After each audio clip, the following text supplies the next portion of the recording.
हमारा जीवन बहुत रहस्यमयी है और हमें अपने जीवन को सोचने की और अपने जीवन के बारे में बहुत समझने की आवश्यकता है। इसके ऊपर बहुत बार ऐसा होता है कि कोई ध्यान नहीं देता और अपने जीवन में संघर्ष को कायम किए रहता है। मेरा नाम आशीष योगी है, मैं योग विद्या का आचार्य हूँ। आज हम लोग इसी विषय पर कुछ बात करेंगे।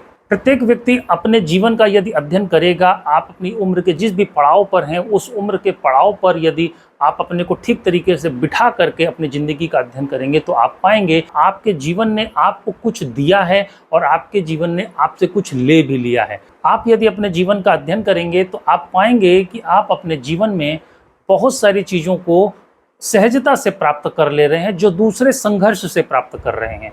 और आप अपने जीवन में ठीक इसका उलट भी पाएंगे कि आप बहुत सारी चीज़ें अपने जीवन में संघर्ष से भी नहीं प्राप्त कर पा रहे हैं जो लोग बहुत सहजता से प्राप्त कर ले रहे हैं। ये सामाजिक दृष्टि से भी देखा जा सकता है, शारीरिक दृष्टि से भी देखा जा सकता है, आपकी पारिवारिक जीवन शैली में भी देखा जा सकता है। आपके परिवार के बाकी कुछ सदस्य ऐसे होंगे जिनके लिए कुछ चीज़ें बहुत सहजता से उपलब्ध हैं और कुछ सदस्य ऐसे होंगे जिनके लिए वह चीज़ें बिल्कुल दुर्लभ हैं। ऐसा देखा जाता है कि एक ही परिवार में यदि 4 भाई रहते हैं तो एक भाई को पूरा शहर जान रहा होता है और जो जानने वाले लोग हैं सभी उससे परिचित होते हैं। बाकी 3 भाइयों को 2-4 लोग भी जान जाएं तो ये बहुत दुर्लभ होता है, मुश्किल हो जाता है। तो यह बड़ा सोचने जैसा विषय है और यह जो विषय है इसको हमें ठीक तरीके से समझना जरूरी है। हमको जो चीज़ें हमारी ज़िंदगी सहजता से दे रही है उन सबको हमें स्वीकार करना है और उसके लिए हमें धन्यवाद का भाव अपने इष्ट के प्रति, अपने गुरु के प्रति और इस प्रकृति के प्रति रखना चाहिए। और जो चीज़ें हमें नहीं मिल रही हैं उसके लिए हमें संघर्ष नहीं करना चाहिए। हमें संघर्ष न करते हुए स्वीकार का भाव अपने भीतर विकसित करना चाहिए कि ये हमारे लिए मुश्किल हैं और हमारे किसी पूर्व जन्मों की भूलों के कारण या किसी कारणों से यह स्थिति हमको उपलब्ध नहीं हो रही है। तो जो स्थिति हमको कुदरत दे रही है उसके साथ हम अपने को संयमित कर लें, अपने को उस अवस्था के साथ व्यवस्थित कर लें, सेट कर लें।